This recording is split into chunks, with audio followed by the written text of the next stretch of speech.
Any great creative person is never happy. If they're happy, they're the wrong creative person. Got it. The minute a creative person has created something, they're unhappy with it. Do you think it's almost mathematically impossible for a founder of a company to be happy with any CEO? In a public board, the number one job that they have is to have a great CEO. Their number two job is to have a pipeline for that CEO. What I'm really looking for is I'm looking for leaders that can create other leaders. I couldn't prove the future, and it's so easy for metric people to prove the past. I also fully believe in the 3D printing of food, and I think everybody's going to be fit 20 years from now. What's really going to happen? Are we going to have like smart clothes? Like, is it going to be smart, technical, athletic gear, or where are we going?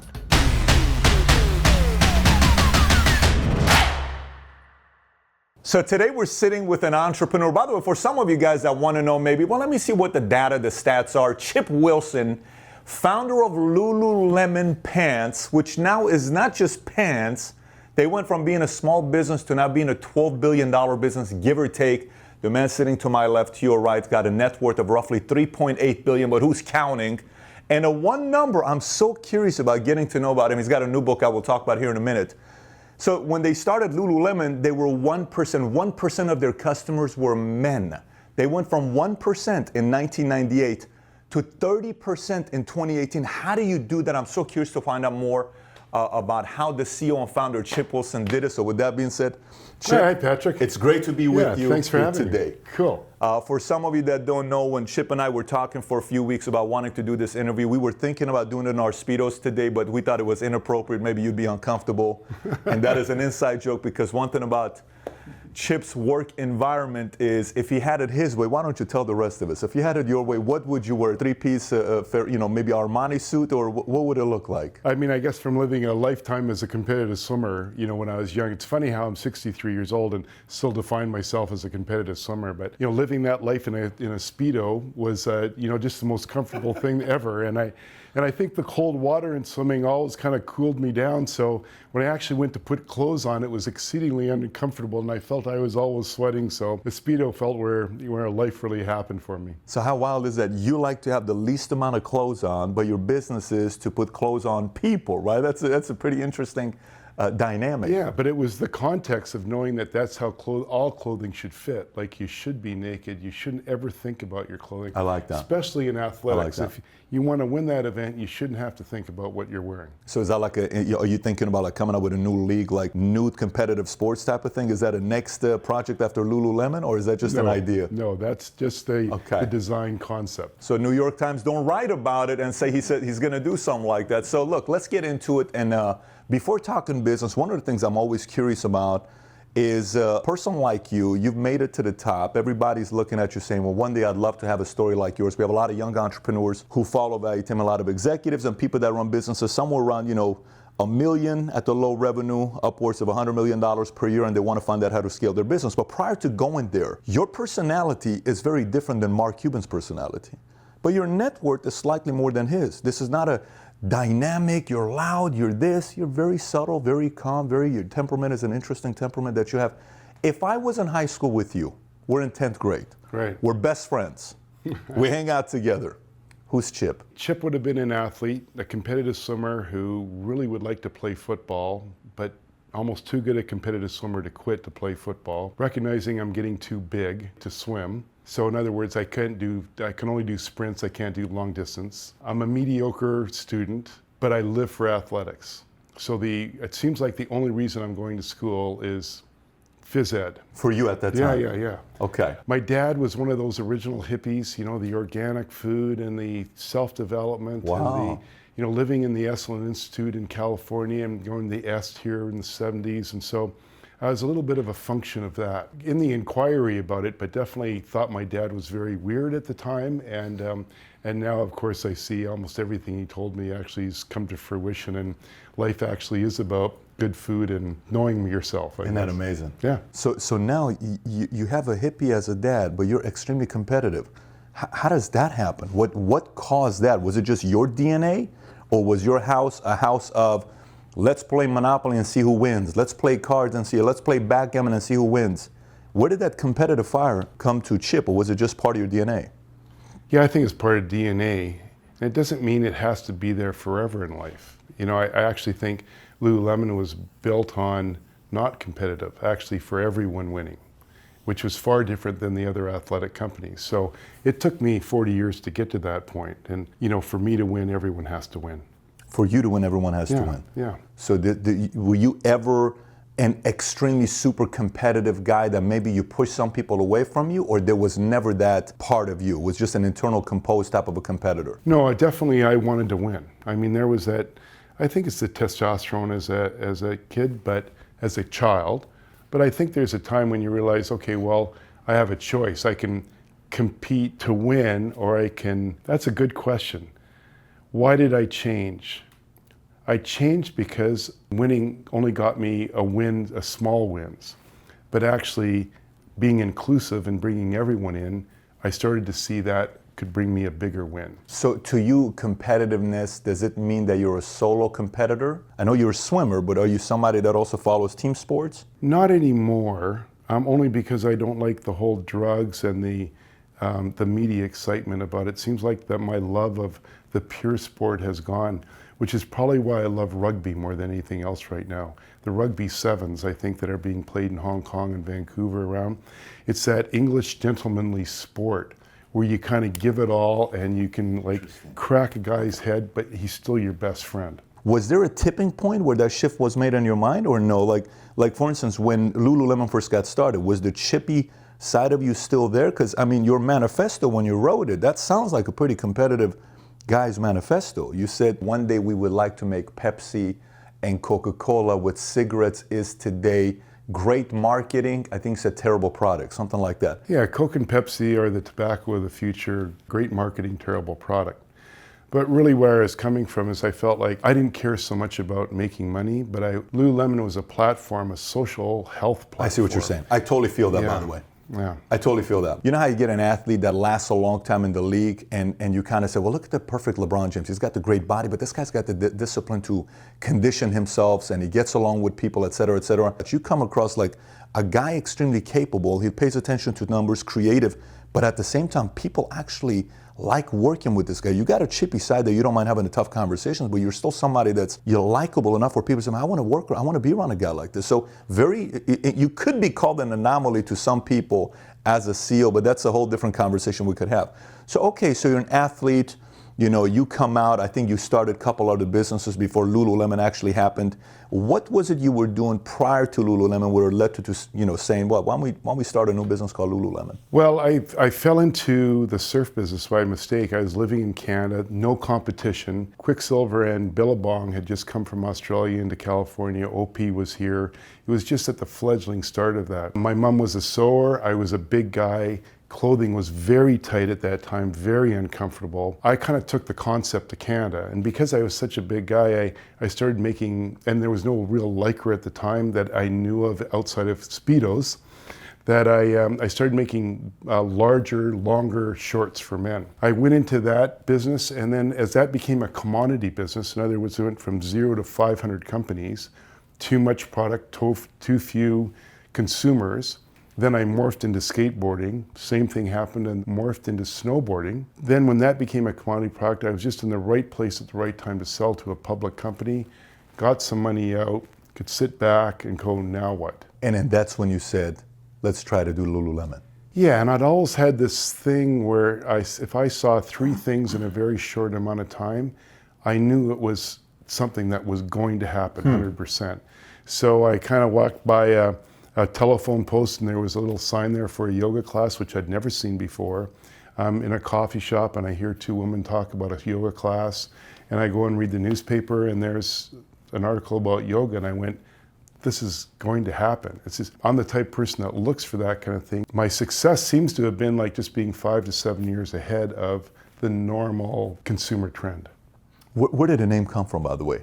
Lululemon. Yeah. When I had West Beach, which was my former West Beach snowboard, I had a skateboard brand I had called Homeless. Homeless, yeah.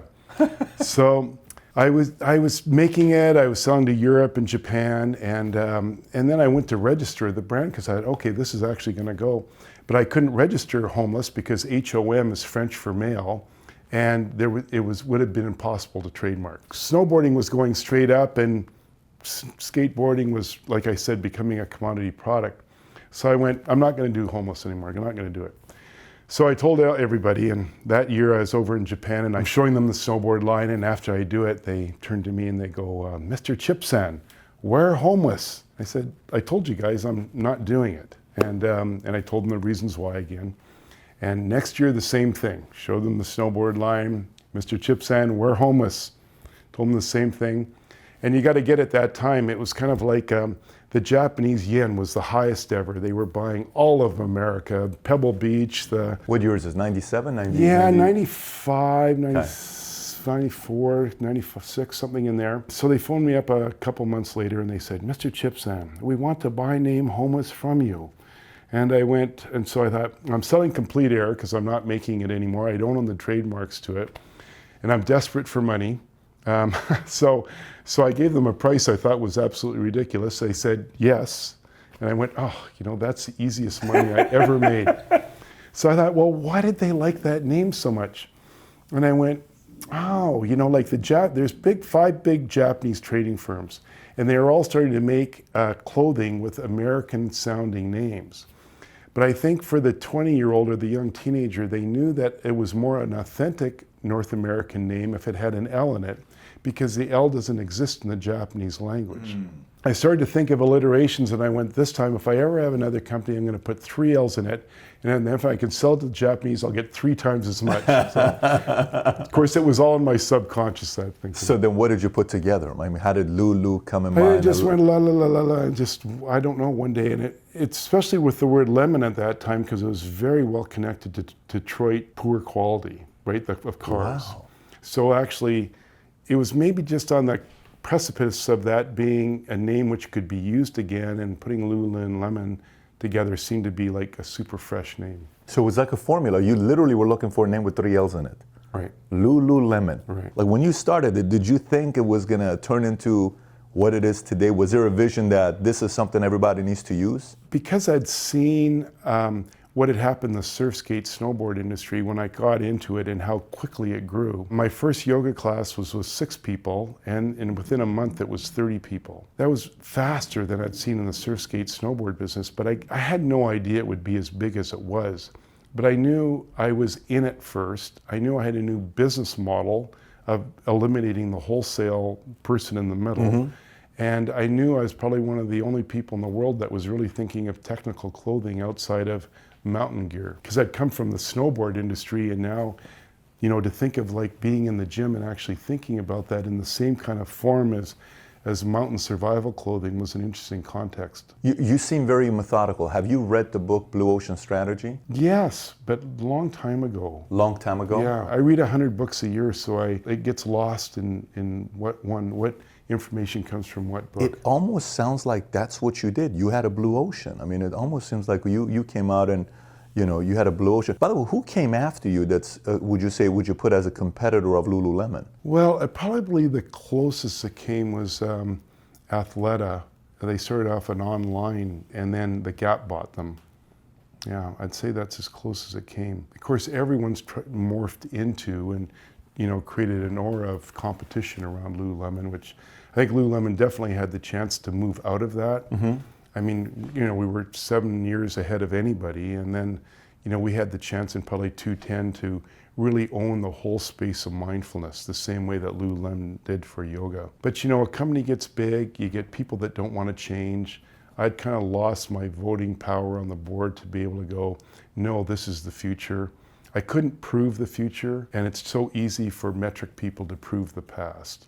So, and they get very nervous about investing in the future, especially if they're a public company and they're really concerned with quarterly results. And so why don't we transition with that? Because I know you mentioned Gap, your new book called Little Black Stretchy Pants. The cover is an incredible cover. You have this whole, and by the way, I mean, you talk about, the fact that when you made these pants, one of the things about the women is the fact that they're uncomfortable when they wear their pants, that, they just wear it at yoga, but they don't want to wear in the streets because athleisure, there's a different word, the whole camel toe goes away, and you were thinking about designing it in a way where people get comfortable and they go in the streets and sport it.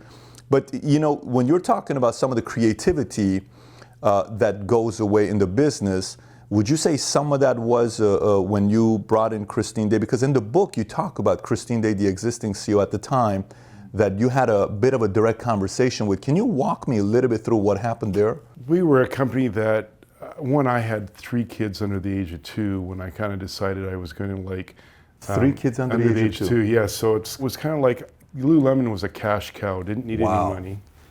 But I needed advice and I wanted to, to transition. And my job as an entrepreneur, I thought from the book, The E-Myth, was always to move myself out of... Technical? Move myself out of day-to-day operations and get above so I could be that 7 years in the future. Christine Day was a great CEO for the first couple of years, but then it became obvious to me that there's a real difference between what a CEO is and what a chief operating officer is. The CEO has to keep the culture and the vision. I think that's their number one job, to me. The COO is somebody who runs the company and runs the operation and metrics. So what became clear to me after a while was that I had an operator metrics CEO. So there's an obvious clash because I'm looking for things 7 years in the future and position the company 7 years in the future. And a metrics CEO will want to be, provide the numbers for Wall Street that quarter. When that happens and they're bonused that way, then they're going to operate in a short-term fashion. And the easiest way to do that, especially with a great brand like Lululemon, you just lower the expenses. In other words, the great kind of people you have, the great level of quality you have, really easy to cut down for a couple of years, raise the prices. It looks like the CEO is a genius. When I look at it and I go, those are called bad profits. In the long run, that's going to kill you, which is exactly what happened to Lululemon. So let me ask you, so CEO and COO, role of a COO is purely operational on a daily basis to you. So what is the role of a CMO? I know it's marketing, but is it pretty specific to you on how you gauge? Because you seem like you're pretty meticulous on what you expect from each role and define each role. What do you look at a CMO or a president? Is a president different than a CEO? I'm actually curious to know what you think about that. Well, I think a lot of these, when you're talking about president, COO, CEO, a lot of those are indicating that person's next in line. I don't know where president fits in because I've never really had a president. I've had the COO. But if you put someone COO, it's really like saying, okay, if the CEO got hit by a bus, the COO is in there. And it's an indication to the public market that you've got somebody ready and in place ready, to step into that position. Because in a public board, the number one job that they have is to have a great CEO. Their number 2 job is to have a pipeline for that CEO. Wow. So no one who's going to replace them.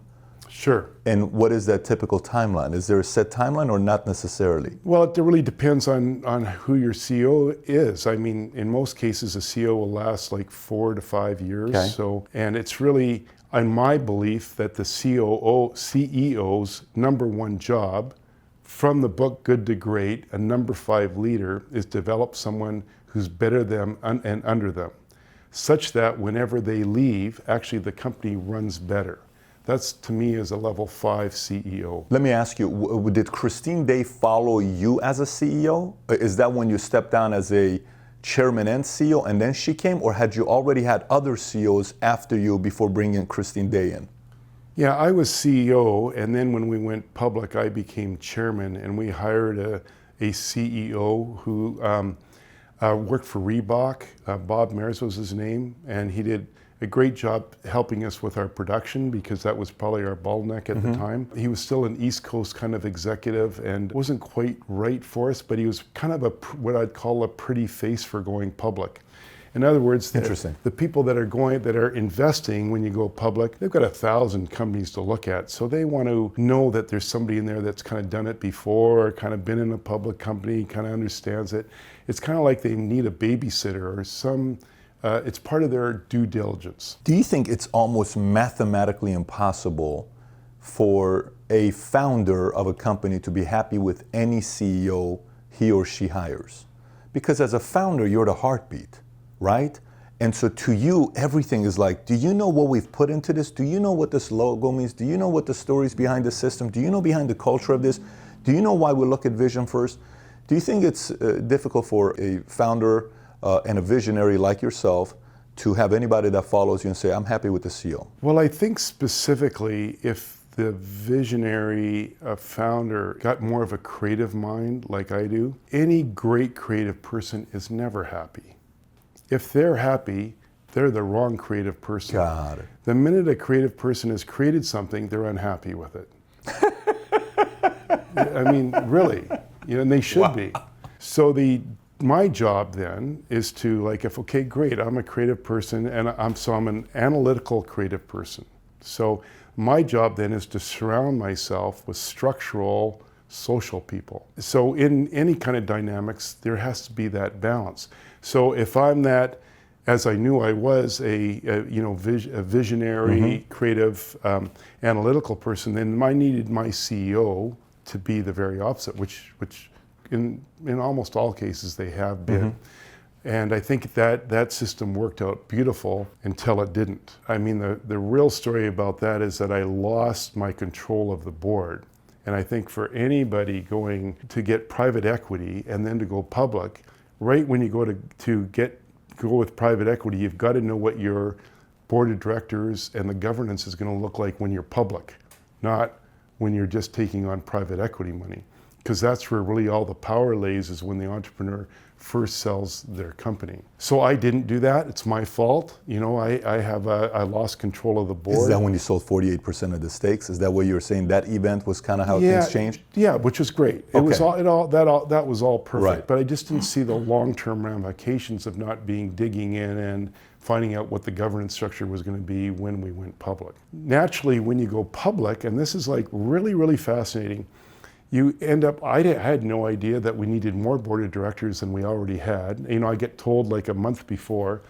I'm a very in-the-depth creative person, so it's not like I've gone out and been to Harvard. I have an economics degree, but that didn't mean I knew somebody that could be on the public board of directors, the United States board of directors. My board that I had elected more people, because you've got to have 3 people on the governance, 3 people on the audit, and 3 people on the compensation committee. Just the nature of who wants to be on a board, the mindset of that person is not necessarily a creative person.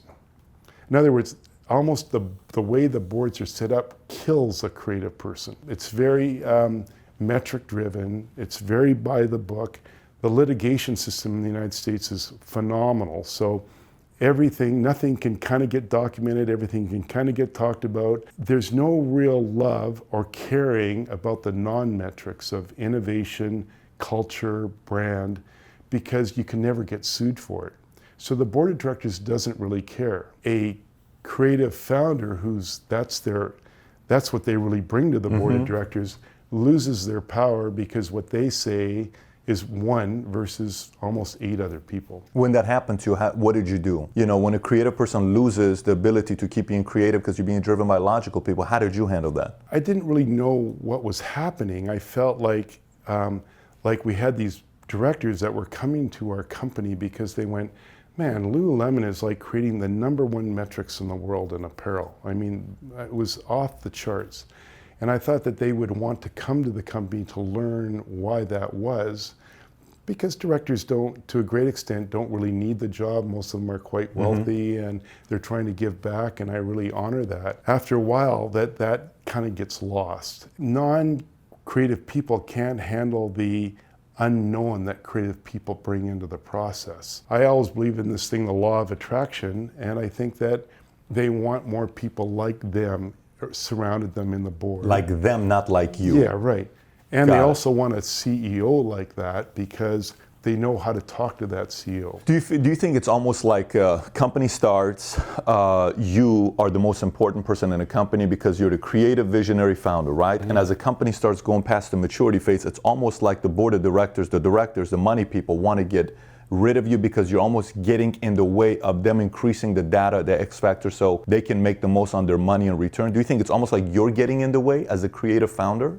Do you think they look at it that way? I think they do. I think but they don't know that they think that way. That's the interesting thing. It's a very subconscious thing.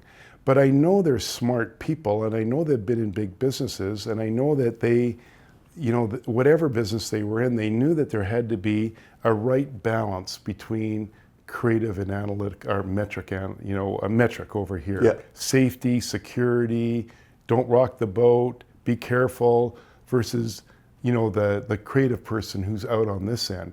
So you've got to have both these, and it's a teeter-totter, and you got to balance. Sometimes it goes up and down, up and down. Interesting. So then I'll have a follow-up question for someone like you. Say I'm your protege. I look up to you, and you've chosen to mentor me for no reason, just to want to mentor me, right? And I'm coming to you, and I'm speaking to you, and you say, Pat, you're a little too competitive. And I'm like, but you don't understand, Chip. We're going to build. Everybody needs to have this. This is just amazing. But Pat, I'm just telling you, you're a little too competitive. Your edge is too much. Your edge is too this, right? So for me, I'll come and say, well, Chip, where were you when you were my age, right? What were you thinking about when you were my age? And then you're going to come back and say, but you don't understand, Pat, it's too much. You're going to drive people away by being this competitive. So do you think it's almost similar, like when I asked you and I said, how competitive were you? I'm very competitive, but I had to learn how to collaborate and bring people together and rather making it about the team. Do you think this is a very common trend that happens? I have my own board, and my board, these are people that have made money. These are people that have done fairly well for themselves. So they're not coming in because they're just an advisory board, an uncle that makes 600 grand a year that's doing you a favor. These are people that have made 200 million, 100 million, 50 million. They've done well for themselves. So they look at it as an X factor, right? Do you think the longer you're in business, it becomes more logical and the emotional side goes away? Would you say there was an element of paranoia with you, or no, you were pretty free-spirited, let's trust everybody, good environment? No, I definitely trust everybody. I think Wow. Give before expectation a return. I think if I had somebody who was that competitive, I would probably let them go, or I would coach them. What I'm really looking for is I'm looking for leaders that can create other leaders. Of course. So in other words, if people aren't going to look up to that competitive person and go, that's somebody I can learn from and that I can move to the next level from, and where everyone's inclusive and everyone wins in it, then it probably wouldn't be the right culture for Lululemon. Got it. And that's one of the reasons why when you had a chance to, but maybe it is, I don't know, maybe you can correct me with this, where you almost, you were twice the size of a price point of Under Armour, and you sat with Plank, I believe, and you guys talked about doing a deal together, but you said the company was a little too over the edge. I don't know what word you used, but... Yeah, and that all gets overblown. I didn't ever talk to Kevin Plank. Okay, that's what the article was written, that you sat down and you spoke to him? Whatever, if that was an article, that Yep. was a media person creating a story in order to sell sensationalism, in order to sell marketing clicks, in order to pay their mortgage and their kids. Let's be clear on that. No, the only statement I made is that, I went, in my own mind, I went down, we talked, and I went, wow, wouldn't it be neat if we could put this great men's company together with this great women's So company? you actually saw it? Obvious. I mean, Nike was the big nut. We were both good at opposite ends of that. So it made sense to think about it. It would be stupid of me not to contemplate that would be a good move. But the cultures were just too diverse. One, ultra male, win at all costs, and Lululemon was everyone wins. It almost sounds like, because I know in the book you talk a lot about the fact that there's 3 different types of women. And one is a superwoman, the other one is a balanced woman, and then Power woman. Power woman. Can you talk a little bit about on that? Because you talk about September 28th, 32 years old. That's very specific. It's For a target market. for a target market. You got very specific on who was the ideal target market for you, and it's detailed. Owns a cat. Is thinking about possibly getting married but not yet, is athletic, takes care of her body. You were that detailed about who your customer was. That's incredible. I believe to start a company, you've got to know the real subconscious of the customer that's buying it.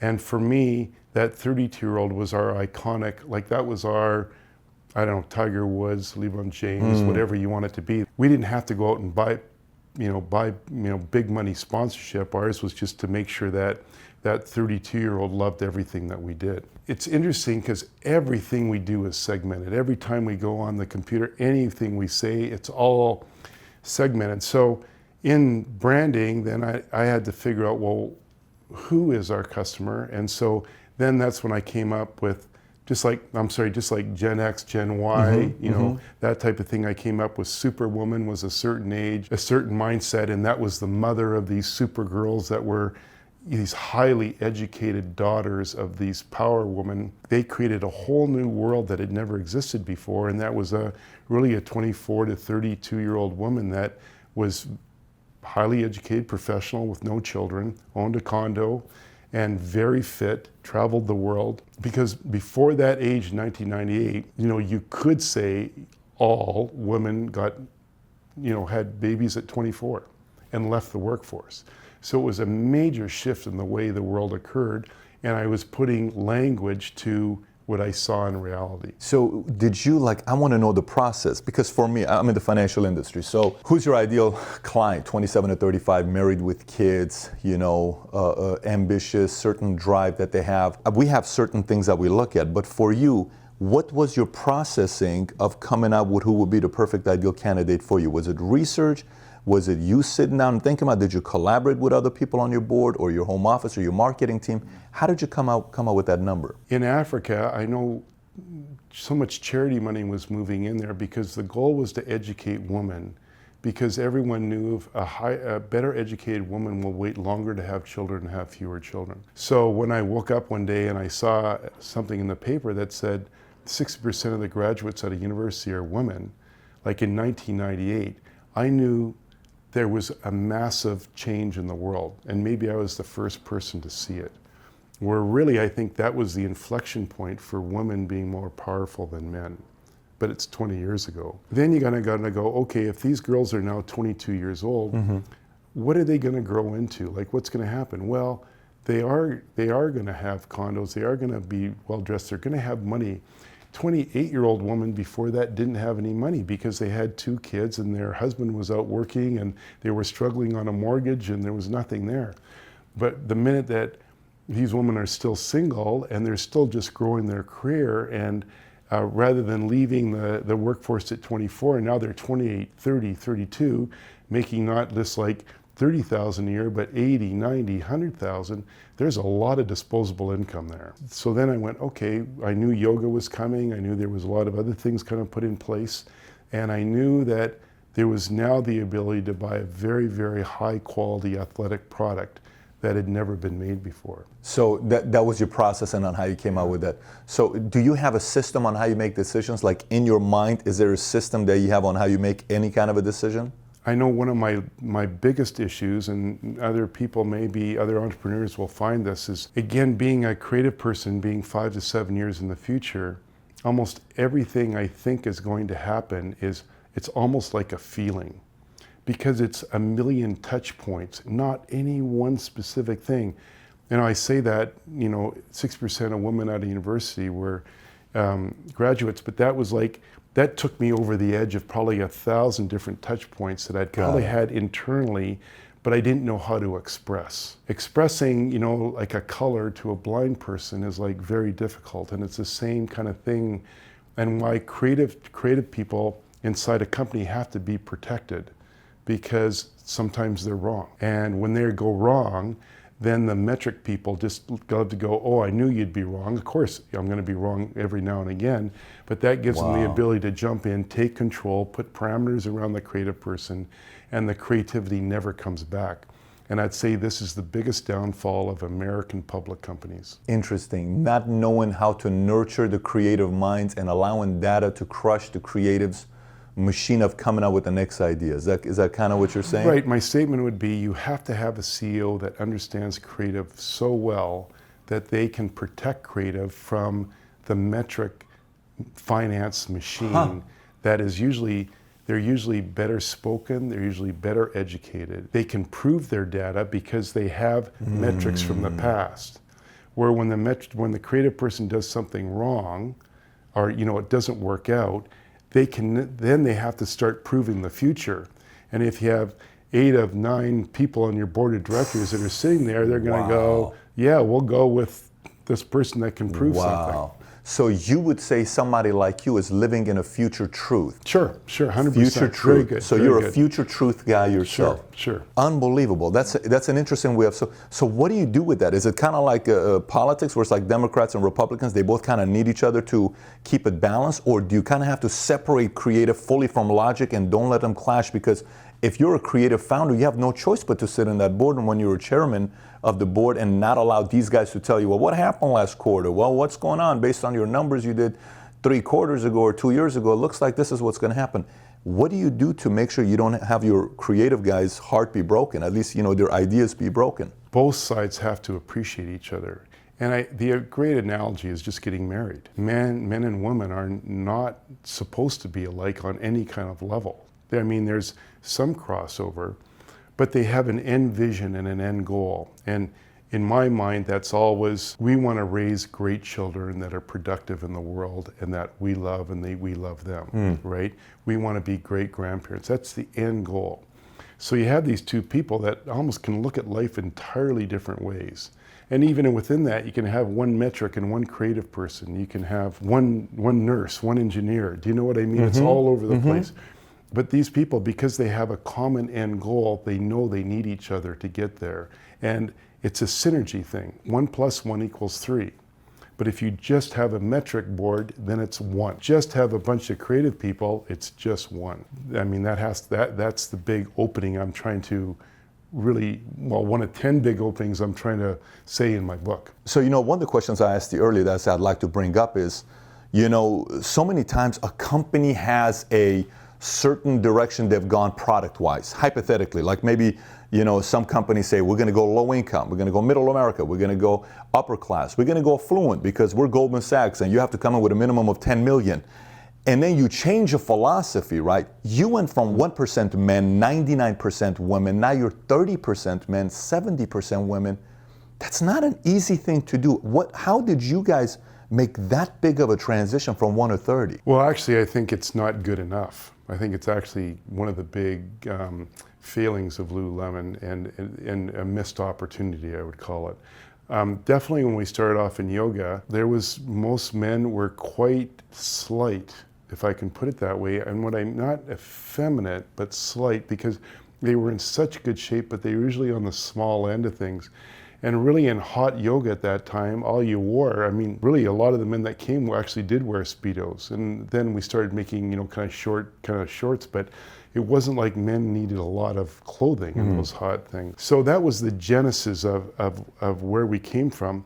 And then women just, because nobody else was doing women's beautiful athletic clothing that was technical, the market was so big, we couldn't really build on the men's that much. Of course, I come from men's surf, skate, snowboarding business. That was the whole thing. So I was quite cognizant that the future was there and there was a time to do it. Probably around 2008, you could start to see the inflection point where all these women were looking so good coming into the gym, and men kind of had to step up the plate.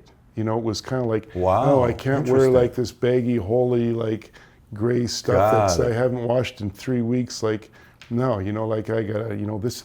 And I think people stopped going to bars at that time. They stopped drinking. They stopped, it is a general trend. What year did you say this? Because coming from you, that means you actually studied this. Oh, wait. Yeah, 2008. Anything had to do with the drop of the market or not at all? That had nothing to do with the 38%? So. Okay. No. Got it. No, actually, the one thing about that is I think that instead of people doing gambling and drinking and smoking, they actually moved to athletics even more as a coping mechanism. So the market crash, in essence, what you're thinking, I don't know what data you have, I'd be curious to know more, the market crash made us healthier. Yeah, or we went to a different form of coping with it. So around that time, then I could easily see that the men's market was never going to be as big as the women's market because women just have more clothing. They've got more pieces to cover up. Yeah. The bottom line. That is a good point. And they're colder. And so they think much differently than men. Some men would want less pieces to be covered up, right? But that's a completely different market.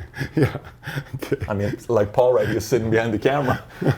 But please, go ahead. Yeah. I'm sorry. So then there was an inflection time, though, that it was time to set the base for men's. And at the time, we were just coming out of being constrained by a retail store. I mean, e-commerce was just eking out in 2005, 6, 7. Do you know what I mean? And it was mostly a commodity product. It was like nuts and bolts or Kleenex or something like that. Not something that was tactile, you could hold, you know, that you needed to fit and all that type of stuff. So we're just kind of moving into that era. But it was easy to see that, you know, because we couldn't make like 50% of our store, 40% of our store men's, but e-commerce was going to allow that platform to happen. All we had to do was show it in our stores and allow the freedom and the breathability for men to go online and start buying it. And we could have been 10 years ahead of Nike or Under Armour, Adidas, anybody else, because nobody else was doing the vertical model, missing the middleman. We had the opportunity to make a much, much better quality product at a much better price, which we did mostly until we, you know, got, you know, quarterly reports, you know, from the Wall Street. And going back to these logical board of directors. I know, it's like, it's painful, painful. So let me ask you, I see a Lululemon store in the mall, and I'll generally just look at it and I'll say, wow, nice stuff, and I'll walk away. In my mind, my wife, she'll stop by Lululemon and goes inside. And I'll say, I'll see you there, I'm gonna go to Nike or something like that. You are a big guy. I'm a big guy. Yeah. You just said earlier that some of the customers that were coming in to want to wear Lululemon, they were smaller. Like I'm in Argentina last week and I'm in Italy the month before, and I go to stores there to buy clothes. I'm like, I need a sports jacket. Sir, I'm sorry, man, we're not going to find any sports jacket your size in Argentina or in Italy. No. Because what it is, you know, their market is a different market. Do you wear Lululemon today yourself? Are the products built for somebody like you to wear Lululemon? Yeah, it had to work for me. So okay, so you do wear Lululemon. 100%. Okay. Yeah. But what I'm really saying, at the beginning of like 1998 to 2002, the yogi men were quite small and slight. Right. So, but that morphed really quickly. And what I'm saying is, really, Lululemon just had to make masculine stuff, but it made the mistake of it kept hiring fashion designers from, I'd call the East Coast of the U.S. who didn't have the content. Like, the West Coast makes things functional and then makes them beautiful, where the East Coast makes them beautiful and then makes them tries to make them look athletic. Got it. That's a good point. It's a whole different distinction. Interesting. So this means now next time I walk past Lululemon, I have to go inside. That's what you're saying. I have to go and see if I can find something. Because these ripped jeans, I mean, you just called out my ripped jeans. You're like, these guys are wearing ripped clothes, you know, going out. Paul, we got to stop by Lululemon and find some tights for you. Well, I don't think actually people even wear jeans anymore. Like, Yeah. I think that we've killed it in the women's business, and you see VF Corporation trying to sell their jeans business and nobody wants to buy that.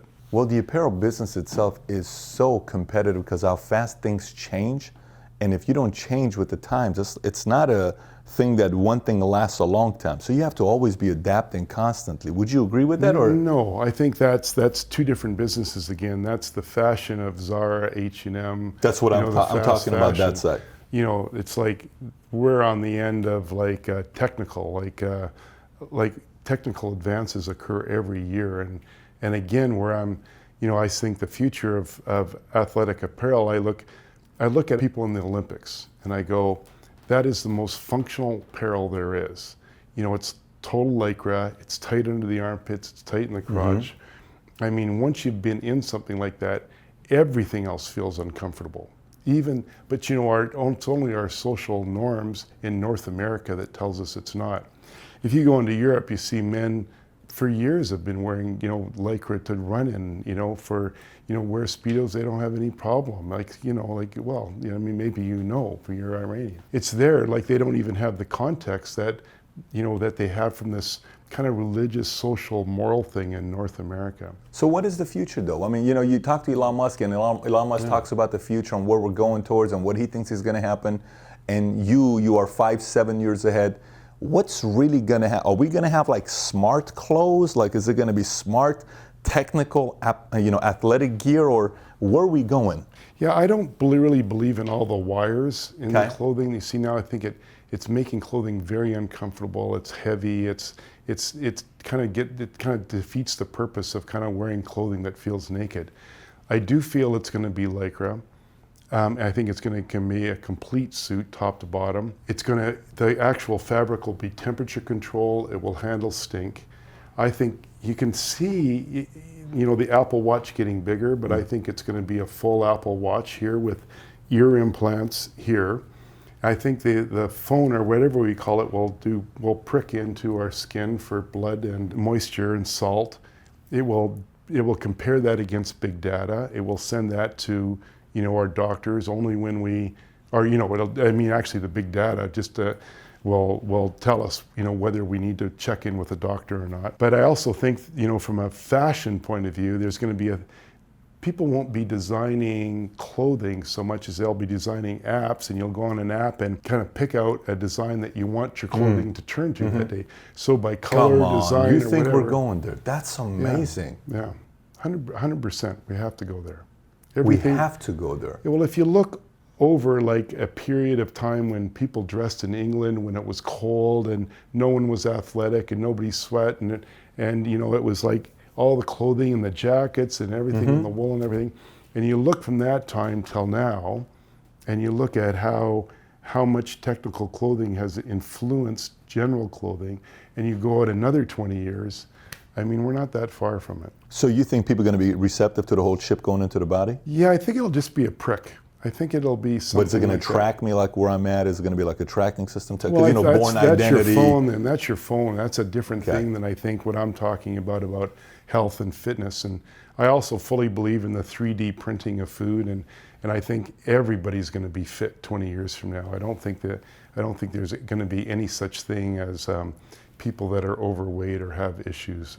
Really? Yeah. Really? Yeah. That, it's just so maybe because for us, Fitbit, like I look at this here, right?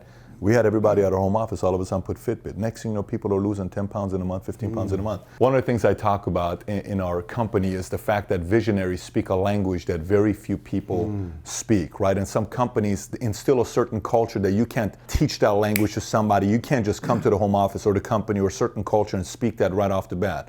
It's like you and I deciding to go to Portugal and speak in Portuguese. If we don't know it, we're not going to be able to speak that language. Did you have a certain language that you spoke as a visionary and a founder yourself? And if you did, what was it? And whatever it was, how did you transfer it to me as one of your employees or your team members? Again, I've read probably 1,000 books in the year 1997, and out of those, 100 books. Out of the 100 books, there were 5 things that kind of happened that I went, oh, these are kind of encompass all the other 95. And so one of them was Good to Great by Collins, The Goal by Rosenblatt, The Psychology of Achievement. It's an audio by Brian Tracy. Good book, great book. Yeah, really. We've had Brian Tracy before, yes. Yeah. And The Landmark Forum, which for me... You went to the Landmark Forum? Yeah, sure. Phenomenal, from learning the definition of integrity, why I complain, how I communicate, how I create. Really transformational. With those, 5 things, it was like, and 7 Habits of highly effective people. We created about 30 terms and definitions from those, and that's what we used to communicate in the company. So buy-win dates, conditions of satisfaction, you can complain twice, but then you have to take action. What is action? We had one definition of integrity. Because this is actually a pretty funny thing. Everyone thinks they have integrity, but everyone has a different definition of integrity. That's right. So there's no integrity. So I think a company has to define integrity. And for Lululemon, it was doing what we say we were going to do, when we say we will do it, and how it was expected to be done. And if we can't get it done, then we have to go back and tell everyone immediately and fix the issue that we caused. So did you constantly talk about this over and over and over again in your staff meetings, employees, was this stuff all over the place? Yeah, I documented it, and but of course, when you bring in new executives from the outside, they have their own I got your culture, and they're really good at interviews, and they're going, we believe what you're saying, but they don't really do it. And I really wasn't aware of that kind of thing at the time. Our meetings started to show up 5 minutes late, then 10 minutes late. 20 people would be waiting, and we never did that before. Meetings always started directly on time, or you'd almost be fired. Because if a creative meeting starts 5 minutes late, then the people in the meeting think, production can come in 5 days late. If it's missing, you miss 5 to 10 days of a winter season, then you miss those days to sell. So then you got to put stuff on discount. Then your margins drop. Then your sales staff doesn't want to be, your quality sales staff doesn't want to be with a company that discounts. So they leave. So then you get, I'd say a lower quality of people, and then they have higher turnover. So then your training costs are more. Then it's just a spiral down. So integrity, it's a mountain that can never be, you can never get to the top of it, but you got to have a standard. Were you a fire fast type of a leader or no? If you notice somebody doesn't fit the culture, were you fire fast or you gave people, 2, 3, 4 chances? Yeah, I think I would be an opening for a person changing for sure, but at a certain point, it has to be, no, this person is wrong. So get it right before you hire them, even so it's not going to fit, or because you know how many times you hire somebody who just doesn't fit culturally. I've made that mistake. I made that mistake with my board of directors, and who we brought in, and I made that mistake with a CEO, but the CEO worked great for a couple of years, and that's not. So, but you're right, firing fast. The minute that I kind of caught her in a couple of lies, then okay, it doesn't matter about anything else. She's lying about 1,000 other things in the company, and it's bad for the culture, it's bad for the future of the company. We have to get rid of that person now. So lies, compromise, loose lips, you're not with it. That's a terms for termination right there. Yeah, and I think that because that never stopped and the board of directors never got rid of that person with the lies, then it becomes okay to lie in the company, and that never stopped perpetuating in the board even up until the AGMs. That is unbelievable. Let me ask you, do you have all of this stuff from the 5 books in 1997 that impacted the Landmark Forum, the Stephen Covey and Psychology? Do you have that on a PDF which you would give to your guys, or no? Is that available? Is that something on your website? If it's not in the book, it's you can go to my website. That's kind of an appendix to the book, and you can find it's called the linguistic abstraction. So the terms and definitions. Perfect. So this is what we're going to do. Just for that part. We are going to leave that link below as well for what he talked about in 1997. Maury, let's make sure to do that. As far as the book goes, to finish it up, if you could speak a little bit about the book, what could you say about this book here? Well, it's a book about incredible people, a culture that was really based on self-development of people, giving before expectation, everyone wins. It was the antithesis of everything that yoga is, and how to put the love of yoga into business.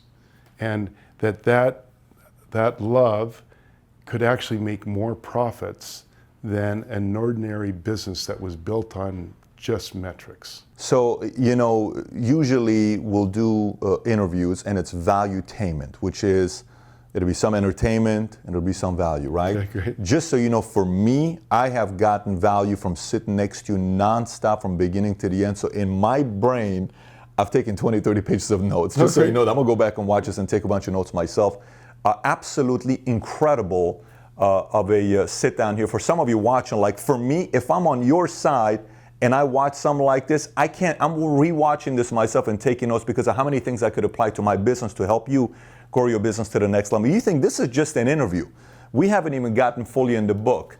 The link to the book is going to be below. Make sure you click on the link to go buy the book. First person that tweets us, okay, maybe the best commentary on what your takeaway was from this interview. The first person sends a tweet, best commentary, what you got out of the interview. We'll send a signed copy over to you, but you got to tweet my handle, which is right here, as well as right here, and send us a tweet on what you took away from this interview with Chip, founder of Lululemon. Thank you so much for your time. Appreciate you, truly. Beautiful. Thank you so much. Powerful guy. This was great. Thank you.